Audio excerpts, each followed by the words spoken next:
right, we are on Oholot, Perek Mishnah Bet, second Mishnah in the 8th chapter of Masechet Oholot. We're continuing to learn the list of things,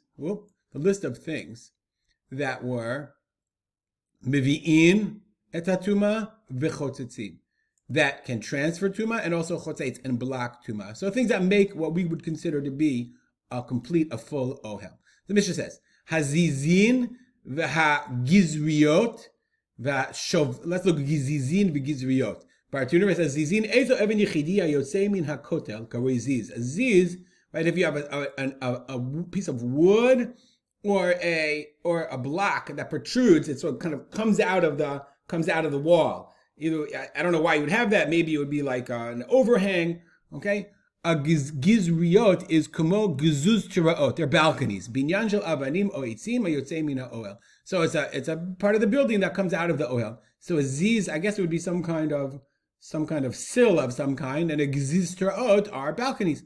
Okay, the giziz tiraot. So those are maybe tuma. They're ohelim. If you think of all of these things, they create overhangs, and we're going to see it even goes farther than that. Shavachot, dovecoats. Okay, if you see dovecoats, they don't protrude that much, but they do, I guess, a little bit. V'hashkifim, v'haslaim. Shkifim and slaim, we said, are parts of are protrusions in caves. Okay, we saw that before. He said in Perek Gimel. Look it up in Perek Gimel. Does he have it here? He doesn't have it here because you look it up in Perek Gimel. V'giharim, v'hashinanim. Geharim, Bartuner says, min chorim shemisham ba'haor. There are like holes in the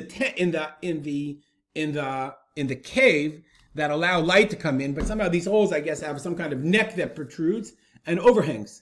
Okay, v'haschachot, v'hapraot. Schachot are, we're going to see shades, some kind of shades, and praot we're going to see in the rest of the Mishnah. They're sort of like overhang, like a brush. Okay, so what are schachot and praot? Schachot and praot shehem yicholim lekabel ma'aziva raka. That a ma'aziva, remember, was a level of mud. It was an area of mud. So schachot are basically trees and branches that are pushed over or that create a kind of shade. And so it had to be a kind of shade that can lekabel, that can support ma'aziva raka, a very light level, a soft level of this mud. Okay, so does he have it here? He does not have it here. Very interesting.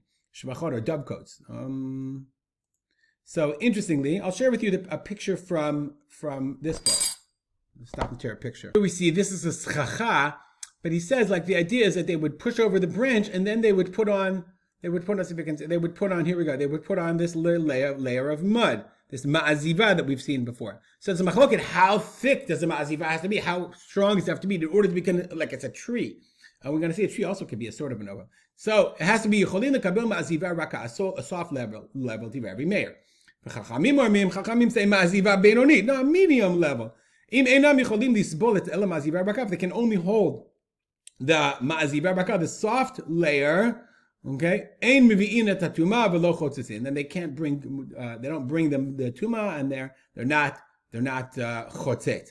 Elu schachot. What are these schachot? Ilan shu mesech ala aretz. A tree that's mesech sa from schacha that's shading on the ground.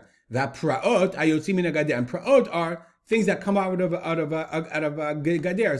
So Rabbi Scheinberg draws like here. You see praot if you have a gader, you have a wall, and like this, I would have drawn it like if you've seen a wall, and sometimes you have this brush that grows that really overhangs and creates a sense of shade. So sometimes I guess they would use that overhang and they'd say, oh great, now I can make like a little gazebo or what have you.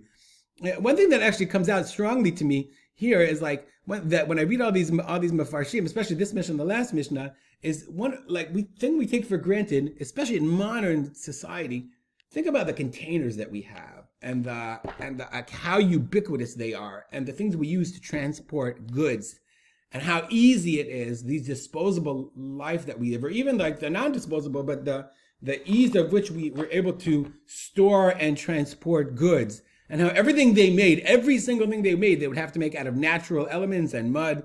It just sort of, I hope, gives me a certain sense of appreciation for the life that we lead. We'll stop here, dedicate our learning to the memory of my father, Rav Simcha ben Yitzchak Kalman. Make it a great day.